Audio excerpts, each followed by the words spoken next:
Hi friends, welcome to my channel Sairam competitive exams. ఇంకా channel ఎవరైనా subscribe చేసుకుంటే subscribe చేసుకోండి, లైక్ చేయండి, షేర్ చేయండి. ఈరోజు ఉద్యోగ వార్తల గురించి తెలుసుకుందాం. డివైఈఓ పరీక్ష ప్రశాంతం. 82.02% మంది పరీక్షకు హాజరు. పాఠశాల విద్యాశాఖలోని డిప్యూటీ ఎడ్యుకేషన్ ఆఫీసర్ పోస్టుల భర్తీకి శనివారం ఏపీపీఎస్సీ నిర్వహించిన పరీక్ష ప్రశాంతంగా ముగిసింది. ఉమ్మడి 13 జిల్లాల్లో 128 ఆన్లైన్ సెంటర్లో ఉదయం 9 నుంచి 11:30 గంటల వరకు పరీక్ష నిర్వహించారు. ఈ పోస్టులకు మొత్తం 28,451 మంది దరఖాస్తు చేసుకున్నారు.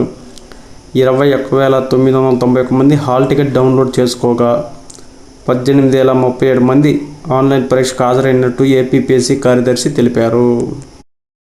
సాక్షి ఆధ్వర్యంలో NEET PG mock test.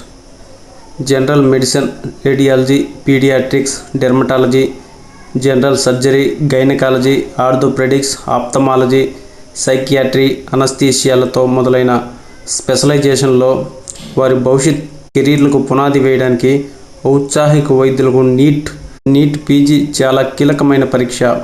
PG medical studies ప్రాముఖ్యతను గుర్తిస్తూ సాక్షి మీడియా గ్రూప్ 2024 జూన్ 16 విద్యార్థులకు చేయూతనిచ్చేలా నిపుణుల ఆధ్వర్యంలో నీట్ పీజీ మాక్ పరీక్ష నిర్వహిస్తుంది.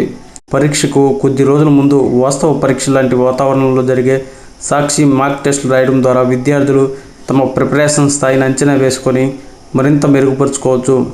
ఈ mock test clinic knowledge, exam taking స్ట్రాటజీలు పదును పెట్టడంలో సహాయపడమే కాకుండా నిజమైన నీట్ పరీక్షలో రాణించడానికి అభ్యర్థుల సన్నద్ధతను నిర్ధారిస్తుంది.